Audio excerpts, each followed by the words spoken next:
राम ने अयोध्या को छोड़ा और अपने शरीर को त्यागा तो उसके बाद क्या हुआ? आखिर श्री राम और उनके भाइयों ने अपने शरीर को कैसे त्यागा था? और फिर अयोध्या का क्या हुआ? और क्या आज भी श्री राम के वंशज जिंदा हैं? ये सारी बातें आपको हैरत में डाल देंगे, तो इसलिए बने रहना इस वीडियो के अंत तक। तो ये भी लगता है कि सीता माता ने जब धरती में समाधि ली थी तो उसके बाद ही रामायण का अंत हो गया, लेकिन ये बात सच नहीं है, क्योंकि अगर श्री हरि ने धरती पर मानव अवतार लिया है तो यकीनन उन्होंने देह त्याग तो किया ही होगा।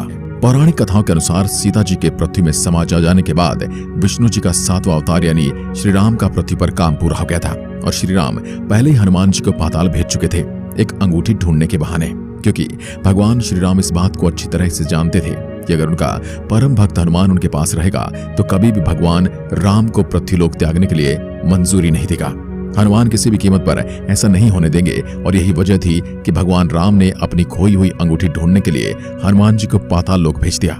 हनुमान जी जैसे श्री राम को छोड़कर पाताल लोक की तरफ निकलते हैं, इसी बीच यम भगवान राम से मिलने के लिए धरती लोक पर आते हैं। यम देवता श्री राम से मिलने के लिए अपने असली अवतार में नहीं आते, बल्कि एक साधु का भेष लेकर आते हैं और भगवान राम से मिलने के लिए जाते हैं तो भगवान राम को इस बात से अवगत कराने आए थे कि पृथ्वीलोक पर उनका कार्य पूर्ण हो चुका है और अब उन्हें मानव रूप त्याग कर बैकुंठ लोक लौटना पड़ेगा। श्री राम ने अपने छोटे भाई लक्ष्मण को आदेश दिया कि वह किसी को भी अंदर न आने दे, नहीं तो उस इंसान को मृत्यु दंड दिया जाएगा। भगवान श्री राम और यम अंदर एक दूसरे से वार्तालाप कर रहे थे। जब राम और यम अंदर थे तो ऋषि दुर्वासा आए। दुर्वासा ऋषि अपने क्रोध के कारण बहुत प्रसिद्ध थे। लक्ष्मण जी ने उन्हें रोका तो दुर्वासा ऋषि ने श्री राम को श्राप देने की बात कही। ऐसे में भाई को श्राप न मिले, इसके लिए लक्ष्मण ने खुद का बलिदान देने की सोची। लक्ष्मण जी खुद ही श्री राम के पास चले गए। ऐसे में भगवान राम को समझ नहीं आया कि वो लक्ष्मण को कैसे मारे। भगवान राम ने लक्ष्मण को देश निकाला दे दिया। अपने भाई को निराश कर लक्ष्मण खुद सरयू नदी में जाकर विलीन हो गए, यानी उन्होंने अपना देह पानी में त्यागा और शेषनाग का रूप ले लिया। कहा जाता है कि लक्ष्मण शेषनाग का ही मानव रूप थे। इसके बाद राम जी ने भी इसी तरह अपनी देह त्याग दी। लक्ष्मण के सरयू नदी में समाधि लेने से राम दुखी हुए और उन्होंने जल समाधि लेने का निर्णय लिया और भगवान श्री राम ने भी इसी नदी में अपने देह को त्याग दिया।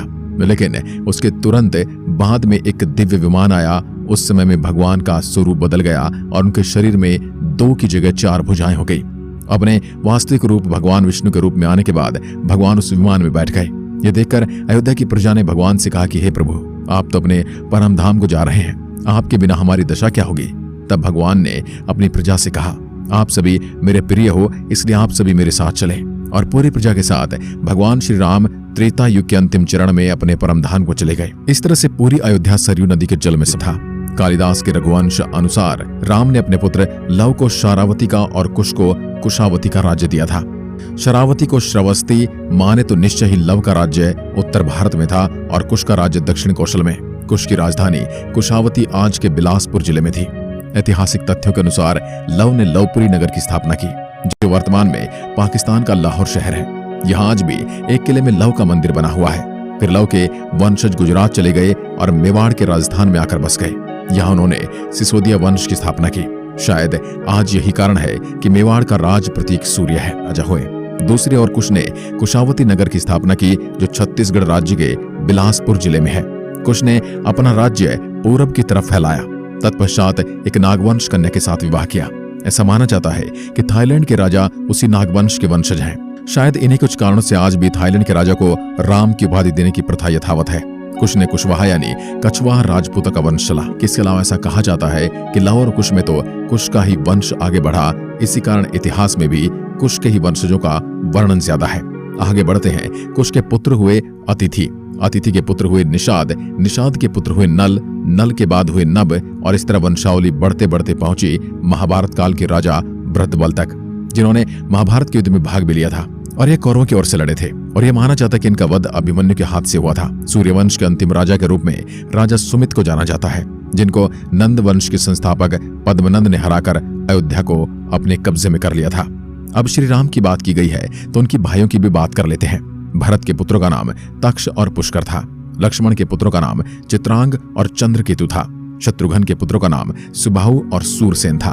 भरत के दोनों पुत्र तक्ष अपने नाम से तक्षशिला नगरी बसाते हैं और पुष्कर ने पुष्करावती नगरी बसाई, और तक्षशिला को भी भरत के पुत्र तक्ष ने ही बसाया था। लक्ष्मण के बड़े पुत्र चित्रांगद को अंगद के नाम से जाना जाता है। उन्होंने कारुपत का राज्य संभाला जो आज हिमाचल प्रदेश में है। फिर अंगादिया नगरी बसाकर उसको अपनी राजधानी बनाया। लक्ष्मण के दूसरे पुत्र चंद्रकेतु ने मल्ल देश का राज्य संभाला जो आज गोरखपुर के आसपास है। उन्होंने भी चंद्रचक्र नामक एक नगरी बसाकर उसे अपनी राजधानी बनाया। शत्रुघ्न के बड़े पुत्र सुबाहु ने आगे चलकर मथुरा का राज संभाला और उनके दूसरे पुत्र सूरसेन भेलसा यानी आज का विदिशा का शासन करते थे। दोस्तों, ऐसे सवाल उठना लाजमी है, तो क्या भगवान राम का वंश आज भी हमारी पृथ्वी पर मौजूद है? आपको बता दें 2019 में अयोध्या में राम मंदिर को लेकर जब अदालत में सुनवाई चल रही थी, तब जयपुर राजघराने के पूर्व महाराजा भवानी सिंह की बेटी दिया कुमारी ने सार्वजनिक तौर पर कुछ सबूत पेश किए थे, जिससे जाहिर होता है कि राज परिवार भगवान राम के बड़े बेटे कुश की वंशावली से आता है। वो कछवाहा या कुशवाहा वंश के वंशज हैं।